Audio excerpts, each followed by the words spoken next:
Hello once again! Next morning, thought I'd try to record another little thing before I have to... Well, I have my own plans. Yeah. I have plans for today, so I thought I'd go ahead and try and record a few extra little reactions. So yeah, here we are back with Pokemon Uranium. We'll see how this goes. So I started with Pearjay, just because I knew that's where we started off with. Next, Gerbolta. As an Apex player, I don't know how to feel about that. Not known to evolve into or from any other Pokemon. Okay. So, standalone. The spines on its back stand rigid while charged with electricity. It is popular with children and young trainers. Well, single stages. They're quite powerful for what they are.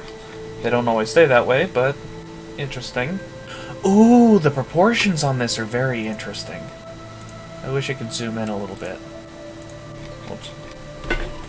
The head and feet are rather big for a creature of seemingly this size, so it does give it a childlike appearance, without it being explicitly a baby Pokemon. It helps that it's covered in spines to make it look a little bit more defensive than, say, that Steel Rock Pokemon from last episode. Again, I have slept since then, I don't remember the names. And then you got the very Sonic-like version of it when it's shiny. Electric Ground. Yeah, I can see it. It's interesting how the body kind of looks like a Alolan Raichu. Almost like it's trying to mimic it, but not quite, just because the head is so different. And then they tried to go for the whole Pikachu cheeks thing, but decided to make the cheeks diamond instead of circles. Interesting idea. It's a little bit more unique, so I appreciate it. And the long, thin tail leading out to a bushy end, it works. It gives the creature a sense of fragility, yet power. So I feel like it'd be a glass cannon, which, it's not physically defensive, so I guess there's that. Interesting little design. I like it, and I do think that Electric Ground works well. Electric Nuclear, sure. I still don't know about the nuclear type, so I'm not going to comment much about that. Comite. Oh, goodness. Reminds me of Roly-Poly. I don't know when Uranium came out, but I'm pretty sure it was either around the time or before Alola. Pure rock type. Well, yeah.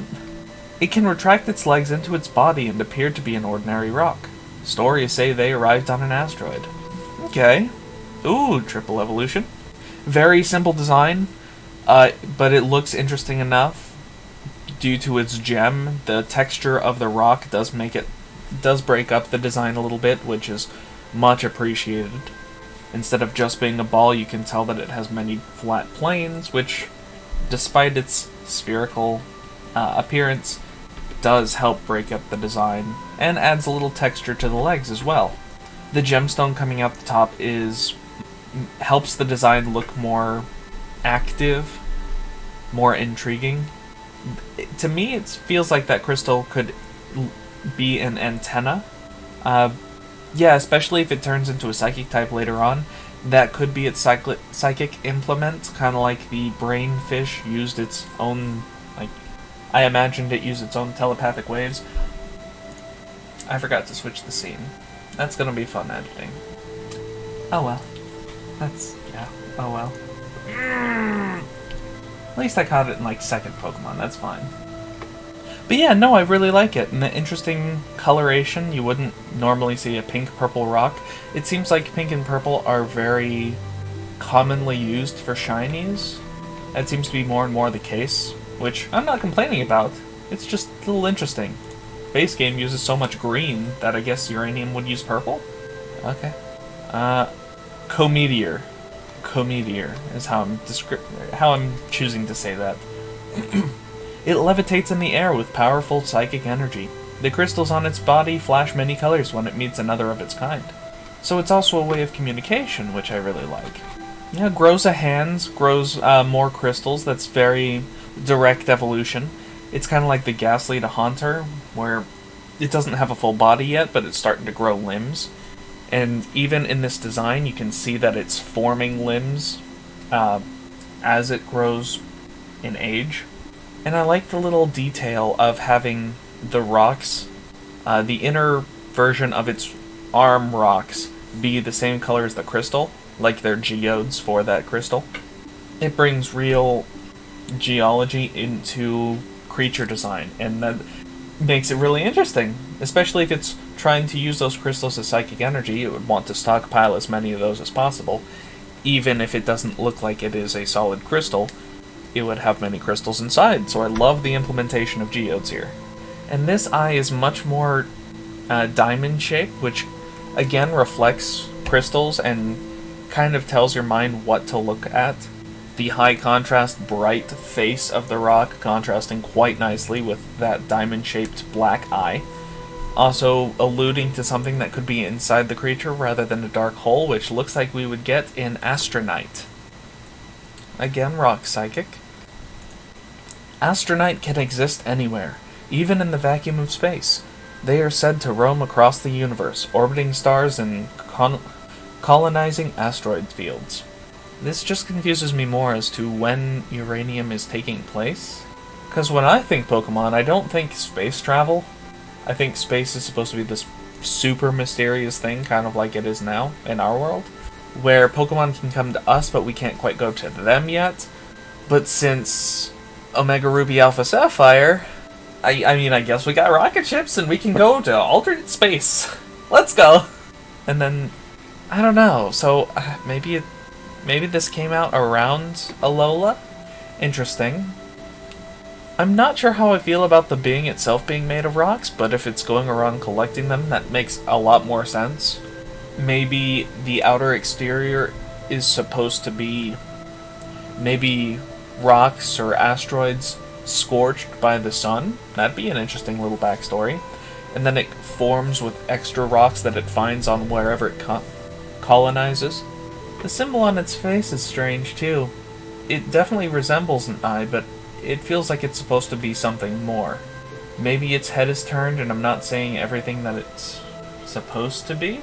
No, that's just a strange symbol. I like how final it looks. It's got just enough going on, despite having most of it be covered in shadow and darkness. It's, especially with the floating rocks and its cut-up arm, add to the design, making it more interesting and memorable. Yet it feels like it still has a ways to grow. Oh, Mareep, Flaffy, Ampros, Mega Ampros, Bashun. Oh!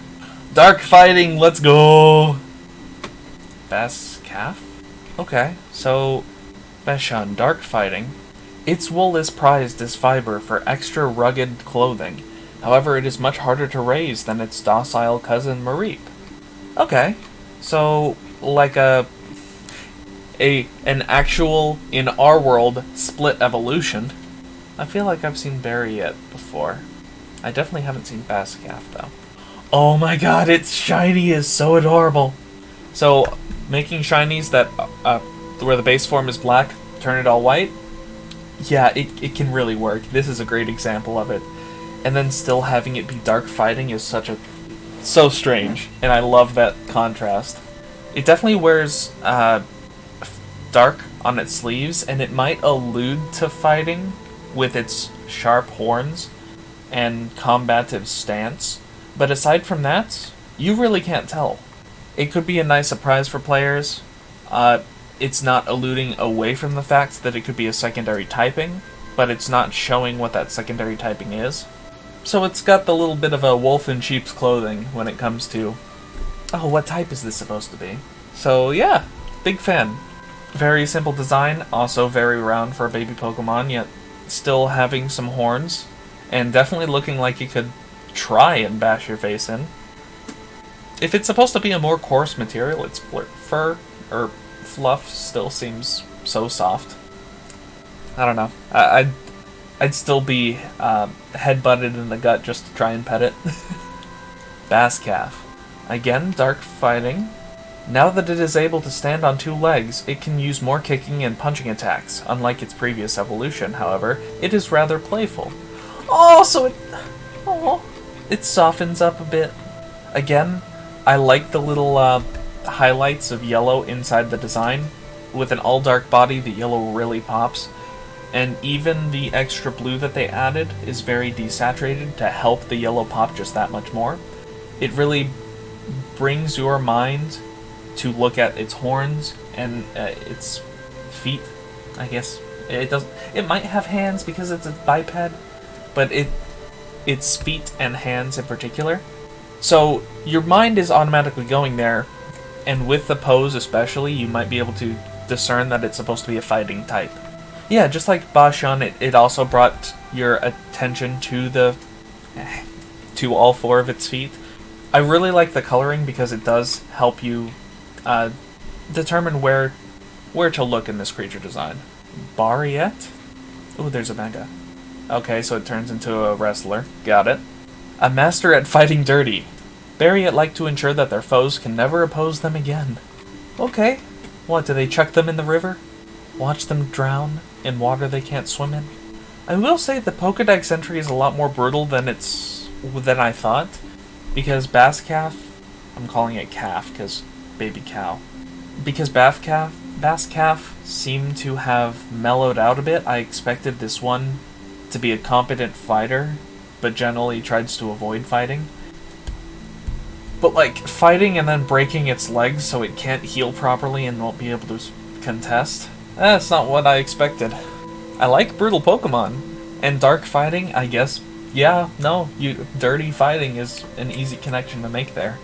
It's just a strange design for that. I would have gone for a more angular look if you were gonna make something that's supposed to be tricky or takes advantage of something. The Mega Evolution, very strong looking. Again, it seems more like it has the power to back up its words rather than having to rely on cheap tactics. So it's strange.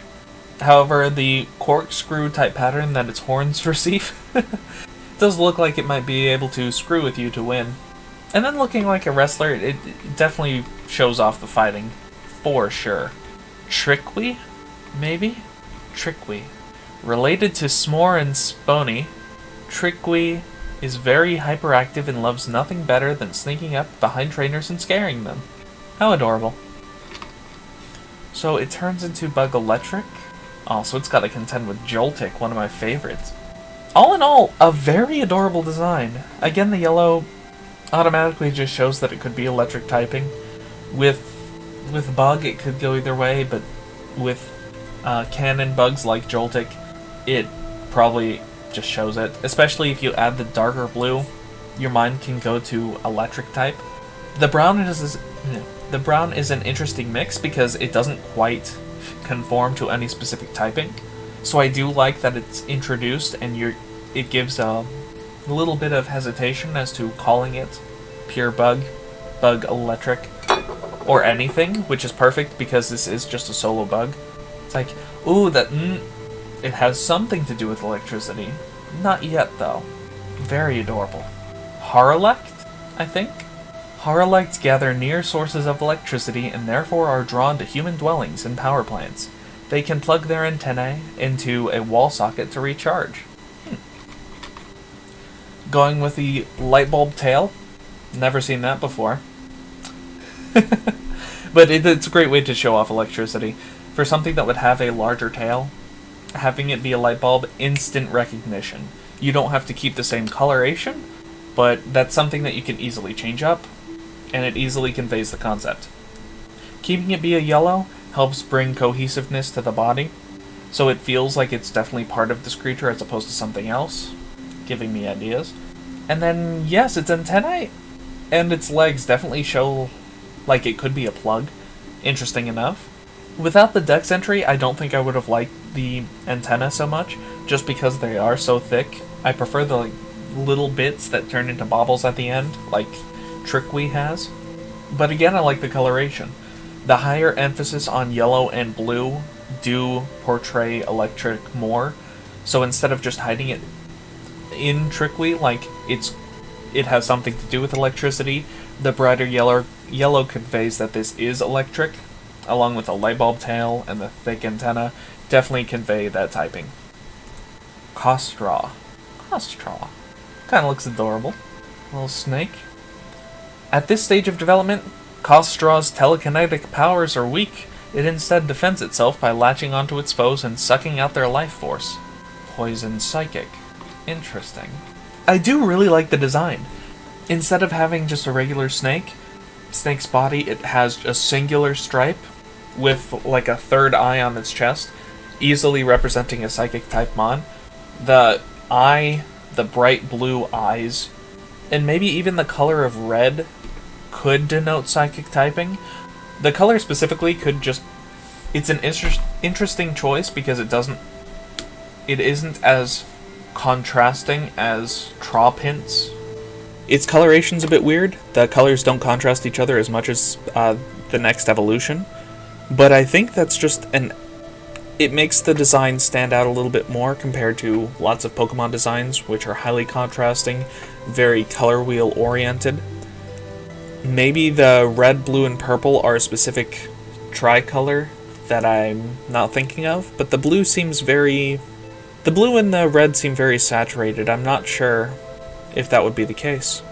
Either way, it's interesting that your eye is probably drawn to either its eye or its mouth first, just because of the dark coloration of the inside of its mouth, compared to the relatively bright red that its beak seems to be. I also really love the mohawk it's got going on. It's not very snake-like, but it adds the uniqueness factor, for sure. Instead of having another like Ekans, where it has no head feature, aside from maybe stripes and bulging eyes. I'm a big fan. Trawpint. Probably Trawpint, I think. Kostraw, Trawpint. Let's go with Trawpint. Trawpint uses its telekinesis to move objects behind its foes, preventing them from escaping. This feels almost like a Gen 1 sprite to me. It's very simplistic pose, looking like it's trying to intimidate you, and maybe its hand is trying to move an object closer without you noticing. And then the high contrast, again, very Spyro color scheme, but it does its job. Yellow and purple bounce perfectly off of each other, and your mind immediately looks at the wings, the ears or horns, eyebrows, and mouth, along with a now more prominent belt across its stomach that better shows off that third eye of sorts. The purple and yellow, with this combination of different colors, like maybe 20% yellow, 80% purple, definitely shows off a poison type. And the psychic, again, I think is demonstrated more with the inclusion of a third eye. Less so color scheme this time, but the third eye, maybe the coloration in the eyes, which is, again, kind of strange. If it wasn't for that eye, I would have a very, very hard time seeing this as psychic. But I think it's possible that the designer of this thought the same thing and decided, I want some sort of pattern on this mon, or at least a symbol, and it needs to be psychic type. Let's put a third eye on it! It's perfect! And quite honestly, it works quite well. If it was on its head, I think it would be a little bit too on the nose, but around its body, it's unique. More unique than having a direct third eye on the middle of your forehead, but just somewhere on its body where you can still denote that connection. Luna Pup! Aww! Ground fighting. Although small, it is very brave. It won't hesitate to protect weaker Pokemon in danger. They can often be heard howling at the moon. Very adorable. Very tiny looking. If it's often howling at the moon, it's got a lot of lunar designs. Its nose, its eyebrows, and even its shoulders have moon design, so Lunapup works well. Its very aggressive eyes and maybe the red around it, especially again on the limbs, can denote fighting types, or a fighting type. And ground denoted by its base fur color being a tan. Aside from all that, with its heroic Pokedex, it's cheesy, but I really like that it has a cape. You can tell that this thing's supposed to be fighting for the side of good, because it wears a golden cape. Just something along those lines. I find it interesting how they decided to go with so much dark shadow around the eyes, if it's supposed to be more of a good guy. To me, it could almost be like a dark fighting, but the heavy usage of brown does combat that a little bit. Maybe it'll be something on the other Pokedex. Oh, there's a Halloween sprite and it looks adorable. Heirloom. Again with the cape. Ugh! It rises with the moon to do battle with its sworn nemesis, Vilucard. Okay. It has a strong sense of justice and will protect those who cannot defend themselves.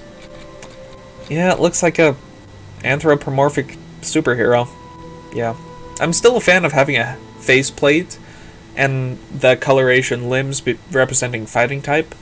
It also looks like it has a chest plate with the lunar mark again.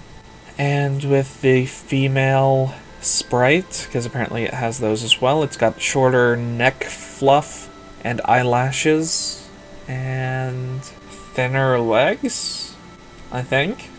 Hard to tell. Oh, thinner limbs, okay. It was the arm that was giving me more of the idea than the anything. It's interesting enough, but I find it a bit bland. Maybe the texturing on the fur could be a little stronger.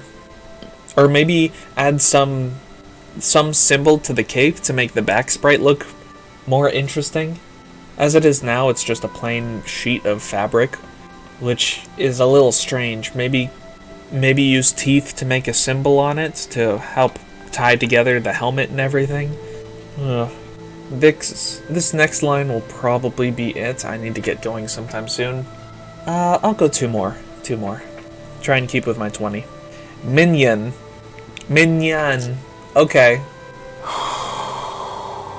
The pun is too strong. The pun is just too strong for me. Called the Tiny Master of Evil, it tries to cause discord, but often ends up messing up and fleeing in embarrassment. That sounds like a perfect description to Minion to me. Or for Minion. That's interesting. It's supposed to be a dark poison. So with dark poison, poison absolutely comes across with its purple color scheme. And with its bright colors again, denoting the same sort of thing that nature does in our world. Bright colors, you probably don't want to mess with it. However, I think the shiny does a better representation of a dark poison. The whole color scheme is darker. It doesn't rely on any black, but darker shades of blue and orange. So it still looks like it's kind of hiding in shadow. And the poison is still somewhat represented because the blue it has a few shades of red. And it still has a bright-ish orange. That it still comes across as something lurking in the dark, and it could be very dangerous. So I think that the shiny does the best representation of that in the Halloween sprite. Halloween sprite just looks like pure dark. Regular looks like pure poison, so the dark poison, I think, is best represented by the blue and orange. Aside from that, the purple and green, purple, pink, green, whatever, I do like the combination. Again, I think they're direct opposites on a color wheel, so it's gonna grab your attention. But not bad. I love the shape. A cat hiding in a sheet, effectively. I like it, especially for a minion. Vilucard, probably. Villain, Alucard, Vilucard. It constantly plots dastardly schemes to spread chaos and fear. However, its plans are always foiled by Haraloon. Again, I like the purple and or the blue and orange, purple orange better than the bright green. I do like how the cape has been exposed to show off an inner color that matches basically the rest of it. And the very snub-nosed, long-fanged design does show a little bit of evil. And then having the whole cat and dog dynamic of one's a hero, one's a villain, I like that a lot.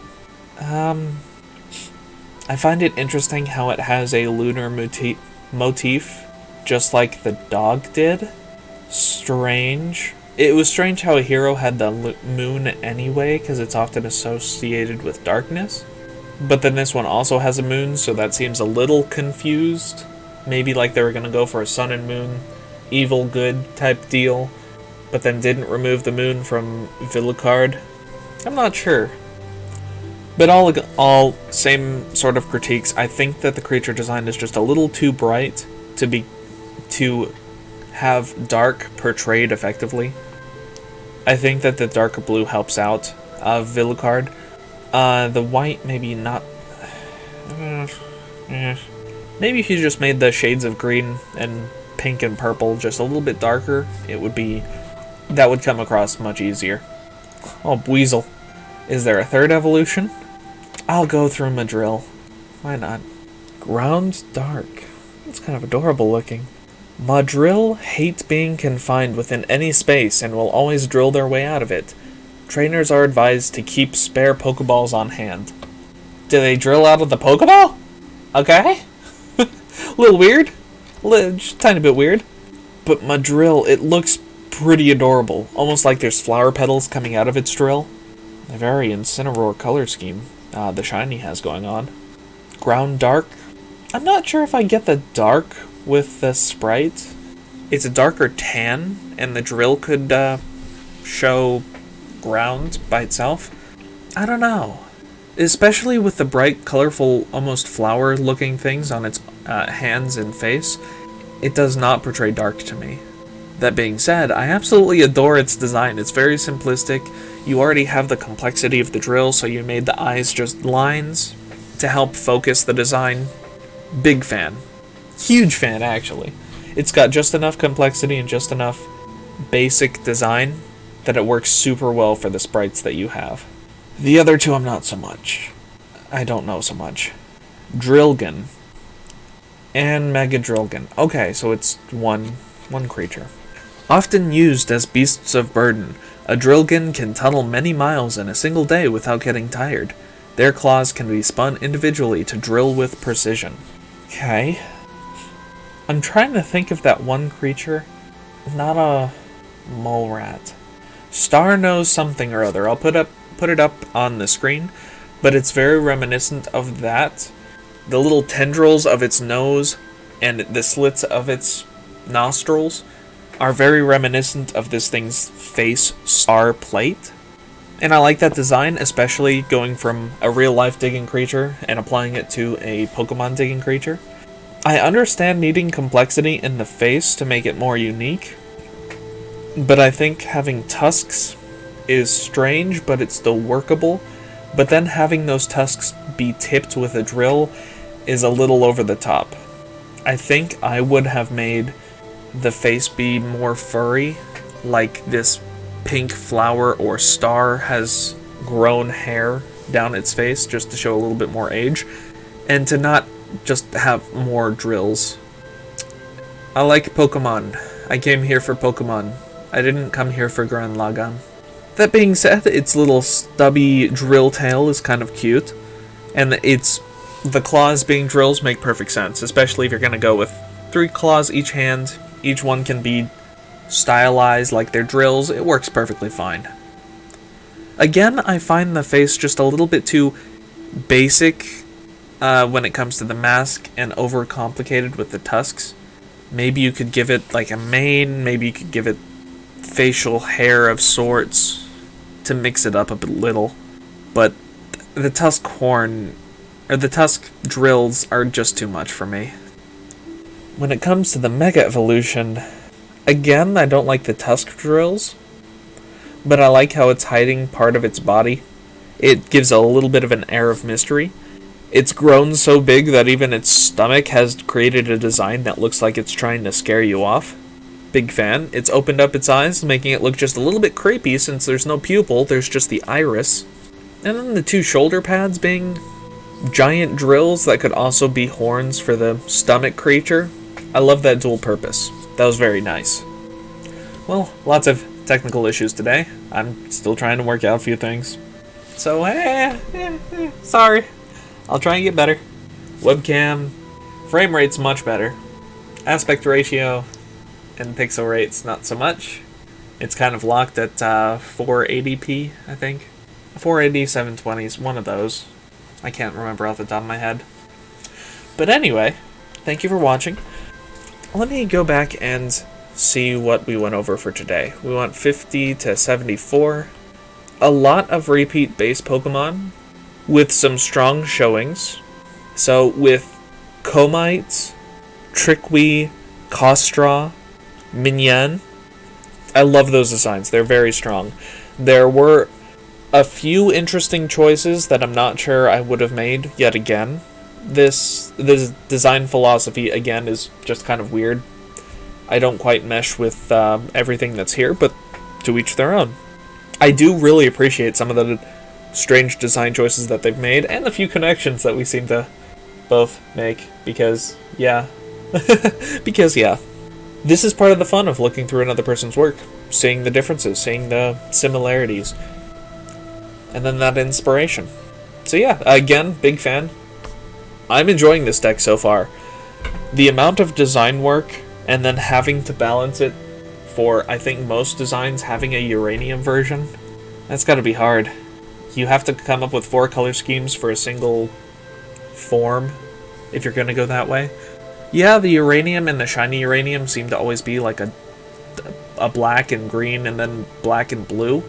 But still, you need to make those colors work and still show off the details of that creature. So you can't have the details be too close together, otherwise you're going to have too much of like either green or blue in one area and it gets confusing. So it's a good challenge when it comes to creature design to keep details far enough away, but then concentrated enough that it brings your eye to a specific location. So I find the concept interesting, and I don't think I would have put a restriction on myself like that, but it could help bolster creativity. Hope you all had fun today. Stay tuned. I'm going to record quite a number of these while I can. I'm back here for a little bit, so I'm hoping to get through the uranium decks while I'm here. So, thank you. Have a good night.